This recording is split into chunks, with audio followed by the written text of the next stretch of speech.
everyone. I hope you're having a great day. Today we're going to be reading from the Bible, Proverbs 15 and 16. And to let you know before we read this, there's a couple of things I would like to say. That God sees good and evil in the world. He sees both. He gets saddened by the evil. But He gave us free choice, which means we get to choose.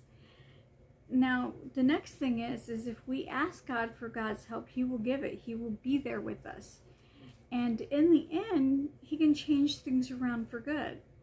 But you've got to remember, you've got to hang in there and believe and trust with all your heart, and He will. But it's in His timing, not ours. And there may be a lesson in it. There's always little things, but he promises He will be there if we call upon Him. Now let's start 15. Oh, don't forget to hit the like and the subscribe. Thank you. For all those who don't have a Bible or aren't able to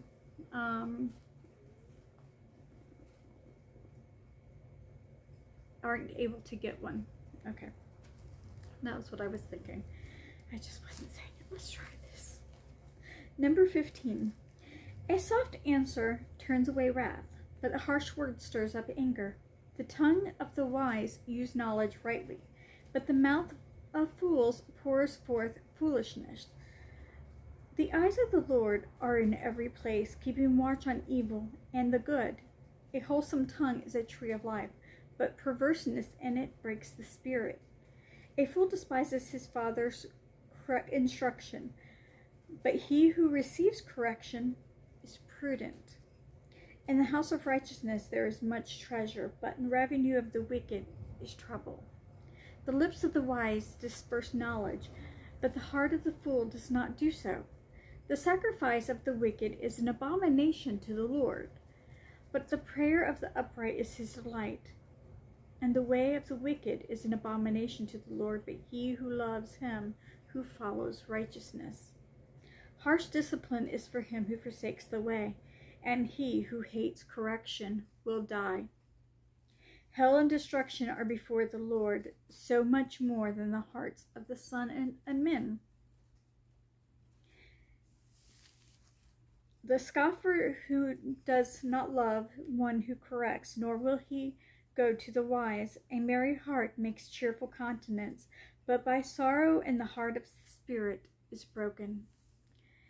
The heart of him who has understanding seeks knowledge, but the mouth of fools feeds on foolishness.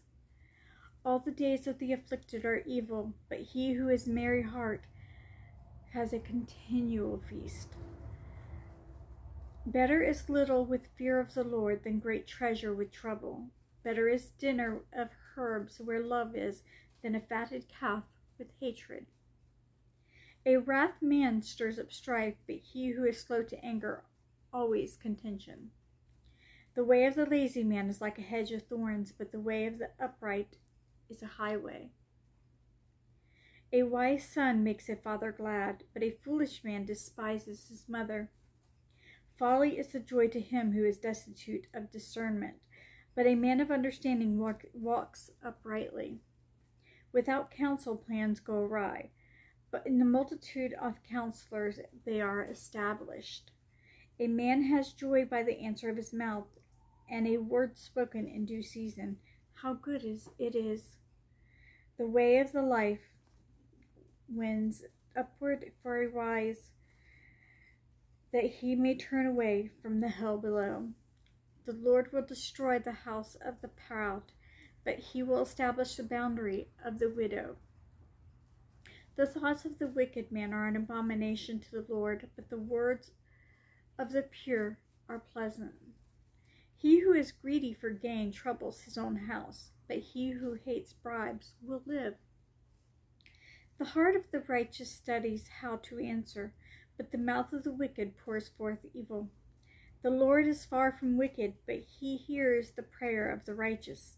The light of the eyes rejoices the heart, and a good report makes the bones healthy.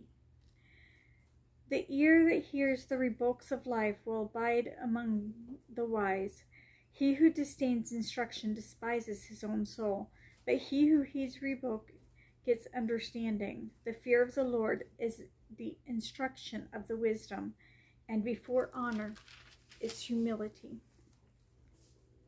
Now we're going to go on to 16.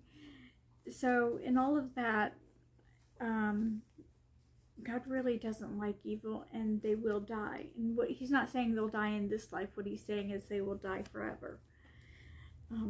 Because God's going to establish who gets to live forever and who doesn't. So believe in Jesus Christ, and that is God's Son, and he saves our life. Number 16, the preparations of the heart belong to man, but the answer of the tongue is from the Lord. All the ways of a man are pure in his own eyes, but the Lord weighs the spirit.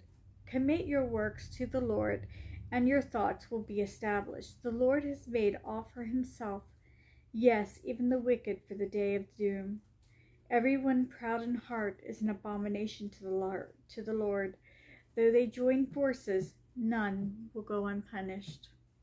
In the mercy and truth, atonement is provided for iniquity, and by the fear of the Lord one departs from evil. When a man's ways please the Lord, he makes even his enemies to be at peace with him. Better is a little with righteousness than vast revenues without justice. And a man's heart plans his way, but the Lord directs his steps. Divination is on the lips of the king. His mouth must not transgress in judgment. Honest weights and scales are the Lord's. All the weights in the bag are his work. It is an abomination for the kings to commit wickedness, for a throne is established by righteousness. Righteous lips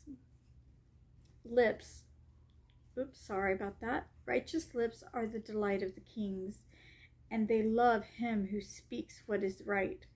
As the messenger's death is the king's wrath, but a wise man will appease it. In the light of the king's face is life, and his favor is like a cloud of the latter rain. How much better to get wisdom than gold, and to get understanding is to be chosen rather than silver. The highway of the upright is to depart from evil. He who keeps his way preserves his soul. Pride goes before destruction, and a haughty spirit before a fall. Better to be in a humble spirit with the lowly than to divide the spoil with the proud. He who heeds the word wisely will find good, and whoever trusts in the Lord, happy is he. The wise in heart will be called prudent, and the sweetness of the lips increases learning. Understanding is a wellspring of life to him who has it, but the correction of fools is folly. The heart of the wise teaches his mouth, and adds learning to his lips. Pleasant words are like a honeycomb, sweetness to the soul, and health to the bones. There is a way that seems right to man, but the end is the way of the death. The person who labors for himself, for his hungry mouth drives him on. An ungodly man digs up evil, and it is on his lips like a burning fire. A perverse man sows strife, and a whisperer separates the best of friends. A violent man entices his neighbor and leads him in the way that is not good. He winks his eye to devise perverse things. He purses his lips and brings about evil. The silver-haired head is a crown of glory. It is found in a way of righteousness. He who is slow to anger is better than the mighty, and he who rules his spirit than he who takes a city. The lot is cast into the lap, but every decision is from the Lord. In other words, God will get the last say. There will come a judgment day, and all those who are evil, they will perish. And all those who are good and loves God and loves his Son, believes on his Son, will have everlasting life. Anyway, I hope you have a blessed day, and join me in the other series as soon as I start it. Do me a favor, hit the like and the subscribe down below. That will help generate this to people who can't get to a Bible right away, or maybe you're just going to work or some other place and you don't have time to read. This is a great thing. Just put the video on and I'll walk you through it. It's only 2 chapters at a time, so it should be easy follow every day. Anyway, it's totally up to you. You have your own will, and may it always be with the Lord. Have a blessed day. Thank you for being here.